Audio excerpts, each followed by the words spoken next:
Siamo con Carlo dell'attività Fior di Gelato. Lei da quanto tempo gestisce questa attività?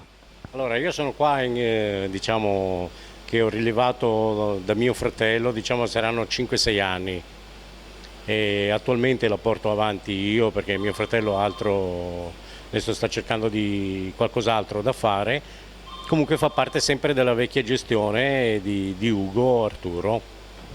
Quindi lei ha rilevato questa attività da suo fratello, quindi l'attività comunque è aperta da tanti anni. Praticamente questa attività che siamo qua sono 30 anni, è un'attività storica diciamo, e ci considerano una gelateria, una delle migliori di Vicenza, alcuni dicono una delle migliori del Veneto, però noi cerchiamo di portare avanti questa attività nella professionalità, di usare tutti i prodotti diciamo artigianali e soprattutto la qualità.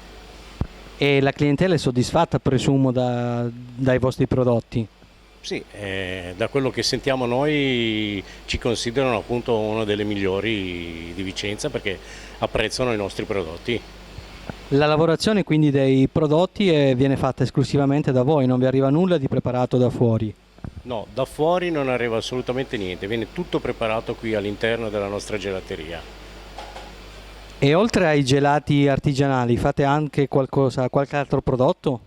Sì, noi usiamo a parte i gelati, poi ci sono anche dei semifreddi che possono essere le torte, tipo meringate alla frutta, che può essere la fragola, i frutti di bosco, oppure crema chantilly, pasta sfoglia, o abbiamo i nostri secchielli gelato da sport, tiramisù, zuppe inglesi, zuccotti, pasticcini, cioè tutto ciò che concerne la gelateria, semifreddi e gelati.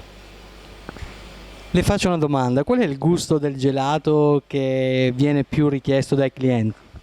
Allora, il gusto che viene più richiesto dai clienti è Fior di Gelato, che diciamo che è una nostra creazione, e poi a seguire c'è la nocciola e il pistacchio.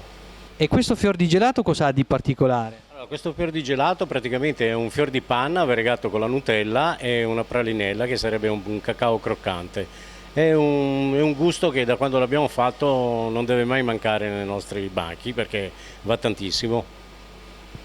E invece sui semifreddi, sulle torte c'è qualche richiesta particolare che fanno i clienti? Sì, la richiesta particolare sono praticamente i semifreddi alla fragola e i frutti di bosco, le meringate, che vanno molto. Voi siete aperti tutto l'anno o solo nel periodo estivo? No, noi siamo aperti tutto l'anno, 365 giorni l'anno, non c'è neanche giorno di chiusura. E come riuscite a gestire tutti questi giorni senza fermarvi mai un attimo? Dobbiamo farcela, dobbiamo farcela.